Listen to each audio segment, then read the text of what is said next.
Gibuksan karong adlaw Agosto 5 ang usa ka buwan nga selebrasyon sa ika-455 nga founding anniversary sa probinsya sa Sugbo. Gisugdan ng kalihukan pinaagi sa naandan nga flag raising ceremony sa Kapitolyo, apan ning higayuna gitambungan na kini sa mga local ug regional nga mga opisyales sa gobyerno. Nibisita sab si First Lady Liza Araneta Marcos nga naemosyonar sa dihang gipanganlan kaniya ang Nara tree nga gitanom sa Capitol ground.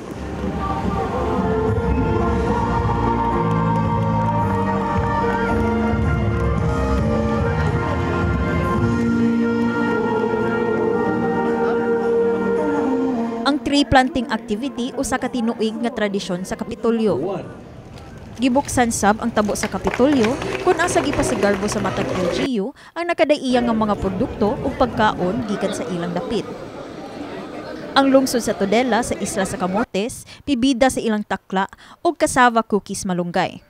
It is a great venue for our town, the smallest town in terms of population and the poorest town in terms of NTA.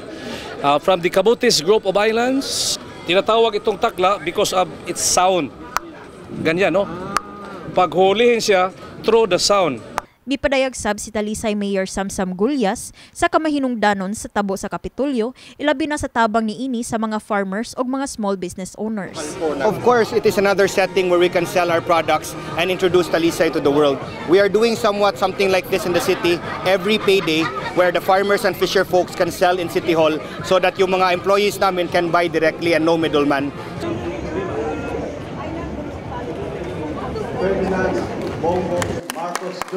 Mipirma mga opisyalis sa Kabisayan sa Manifesto of Support sa Bagong Pilipinas campaign ubos sa administrasyon ni President Ferdinand Marcos Jr.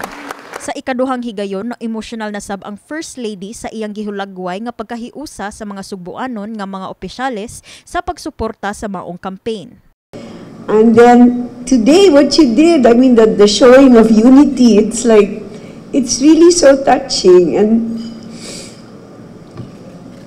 you know, it's not perfect. My husband, he's really trying, and sometimes I feel bad when people see all the negative and not the positive. Usa sa mga mipirma mao si Bohol Governor Erico Aris Omentado nga nibalik na isip pagka-gobernador sa Bohol karong adlaw human nalibkas na ang preventive suspension bato kaniya. Kahinumduman nga ang maong suspension dunay kalambigitan sa controversial nga resort nga gitukod sa Chocolate Hills. Well, nakita sa ombudsman no na what good me ang among participation is yun clear no kay as governor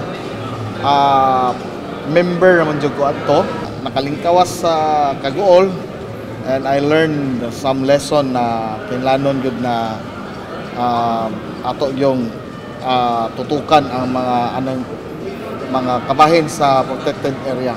Kini si Eliza May Piñaranda, alang sa My TV, Cebu.